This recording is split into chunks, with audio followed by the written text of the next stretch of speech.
News കിച്ചണിലേക്ക് സ്വാഗതം.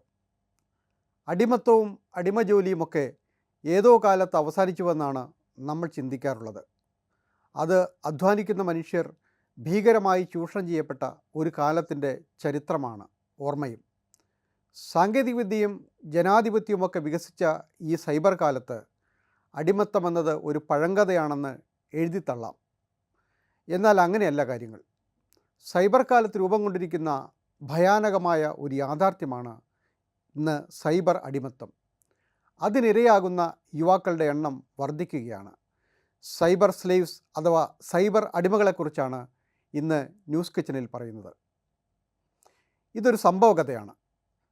ആകർഷകമായ ജോലി വാഗ്ദാനത്തിൽ കുടുങ്ങി തായ്ലൻഡിൻ്റെയും മ്യാൻമറിൻ്റെയും അതിർത്തി പ്രദേശത്ത് അടിമകളെപ്പോലെ കഴിയുന്ന യുവാക്കളുടെ കഥ. അസദുദ്ദീൻ ഒവൈസി ട്വിറ്ററിൽ ചെയ്ത ഒരു പോസ്റ്റിലൂടെയാണ് സംഭവം പുറത്തു വന്നത്. അത് ഇങ്ങനെയാണ്: ഹൈദരാബാദ് സ്വദേശിയായ മിർ സജാദ് അലിക്ക് തായ്ലൻഡിൽ നിന്ന് ഒരു ജോലി ഓഫർ ലഭിക്കുന്നു. ബാങ്കോക്കിലെ ഒരു ഡിജിറ്റൽ സെയിൽസ് സെൻറ്ററിൽ സെയിൽസ് എക്സിക്യൂട്ടീവായി 8 മണിക്കൂർ മുതൽ 10 മണിക്കൂർ വരെ ജോലി. മാസം 1 ലക്ഷം രൂപയോളം ശമ്പളം കിട്ടും. ഒപ്പം സ്വിമ്മിംഗ് പൂൾ ഉൾപ്പെടെ സൗകര്യങ്ങളുള്ള ഒരു വില്ലയിൽ താമസവും. കോളേജിൽ പഠനം പൂർത്തിയാകാത്ത മിർ സ്വപ്നതുല്യമായ ജോലി വാഗ്ദാനം സ്വീകരിച്ച് ബാങ്കോക്കിലെത്തി. നവംബറിൽ മുഹറം ദിവസമാണ് അവൻ വീട്ടിൽ നിന്ന് പോയതെന്നാണ് അവൻ്റെ ഉമ്മ നസിയ അലി പറയുന്നത്. ബാങ്കോക്കിൽ വിമാനമിറങ്ങി അവനെ ജോലി വാഗ്ദാനം നൽകിയവർ ഒരു കാറിൽ കയറ്റി ജോലി സ്ഥലത്തെത്തിച്ചു. ആദ്യത്തെ ഒരാഴ്ച അവൻ വീഡിയോ കോളിലൂടെ ഉമ്മയെ തൻ്റെ ജോലിസ്ഥലത്തിൻ്റെ മനോഹരമായ ദൃശ്യങ്ങൾ കാണിച്ചു. ജോലി സുരക്ഷിതമാണെന്നറിയിച്ചു. പക്ഷേ പിന്നീട് 2 ആഴ്ച അവൻ്റെ കോളുകളോ വിവരങ്ങളോ ഒന്നും ഉണ്ടായില്ല. ജനുവരി 16 അവൻ്റെ പരിഭ്രാന്തി നിറഞ്ഞ ഒരു വീഡിയോ കോളിലൂടെയാണ് മിർ അകപ്പെട്ട അപകടത്തെക്കുറിച്ച് അറിഞ്ഞത്. ബാങ്കോക്കിലെന്ന് പറഞ്ഞു പോയ അവനെ എത്തിച്ചത് തായ്ലൻഡിൻ്റെയും മ്യാൻമറിൻ്റെയും അതിർത്തിയിലുള്ള ഒരു സൈബർ തട്ടിപ്പ് കേന്ദ്രത്തിലാണ്. അവൻ്റെ കണ്ണുകൾ കെട്ടിയാണ് അവിടെ ഒരു ഇരുട്ടുമുറിയിൽ എത്തിച്ചത്.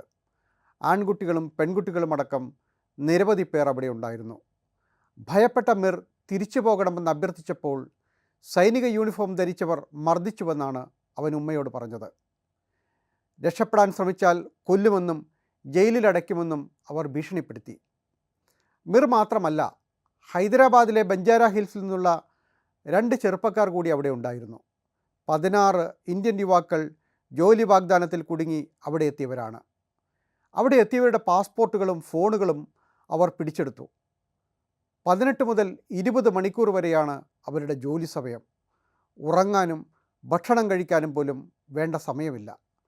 പലപ്പോഴും അവരെ മർദ്ദിക്കുകയും അപമാനിക്കുകയും ചെയ്യുന്നു.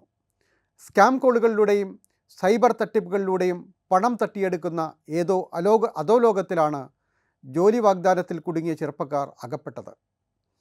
ഹൈദരാബാദിൽ നിന്ന് പോയവരുടെ ബന്ധുക്കൾ അസദുദ്ദീൻ ഒവൈസി എംപിയോട് രക്ഷിക്കാൻ ഇടപെടണമെന്ന് അഭ്യർത്ഥിച്ചു. അവരെ രക്ഷിക്കാൻ ഇടപെടണമെന്ന് അഭ്യർത്ഥിച്ചുകൊണ്ട് അദ്ദേഹം വിദേശകാര്യമന്ത്രി എസ് ജയശങ്കറിനെ ട്വീറ്റ് ചെയ്തു.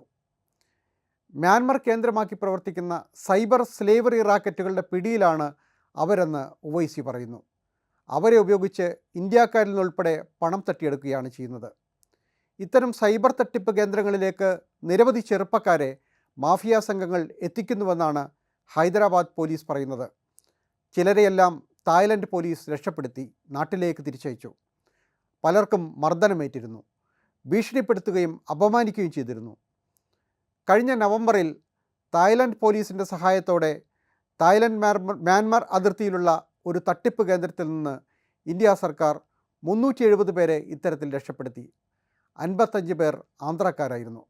ഇത്തരത്തിൽ നിരവധി സൈബർ തട്ടിപ്പ് കേന്ദ്രങ്ങൾ മ്യാൻമർ, കംബോഡിയ, ലാവോ PDR തുടങ്ങിയ രാജ്യങ്ങൾ കേന്ദ്രീകരിച്ച് പ്രവർത്തിക്കുന്നുണ്ടെന്ന് വിദേശകാര്യ സഹമന്ത്രി കീർത്തിവർദ്ധൻ സിംഗ് 2025 നവംബറിൽ രാജ്യസഭയിൽ ഒരു ചോദ്യത്തിന് ഉത്തരമായി പറഞ്ഞിരുന്നു. വ്യാജ ജോലി വാഗ്ദാനങ്ങളിലൂടെ യുവാക്കളെ തട്ടിപ്പ് കേന്ദ്രങ്ങളിൽ എത്തിച്ച് തട്ടിപ്പിന് ഉപയോഗിക്കുന്നു. സാമൂഹിക മാധ്യമങ്ങളിലൂടെയാണ് അവർ വലിയ വേതനവും സൗകര്യങ്ങളുമുള്ള ഓഫറുകൾ നൽകുന്നത്. എത്ര പേർ ഇത്തരം സൈബർ തട്ടിപ്പ് കേന്ദ്രങ്ങളിൽ കുടുങ്ങിയിട്ടുണ്ട് എന്ന കണക്കുകൾ ലഭ്യമല്ല എന്ന് മന്ത്രി പറയുന്നു. എന്നാൽ കംബോഡിയയിൽ നിന്ന് 2265 പേരെയും ലാവോ PDRൽ നിന്ന് 2290 പേരെയും മ്യാൻമറിൽ നിന്ന് 2165 പേരെയും രക്ഷപ്പെടുത്താൻ കഴിഞ്ഞുവെന്ന് അദ്ദേഹം പറയുന്നുണ്ട്.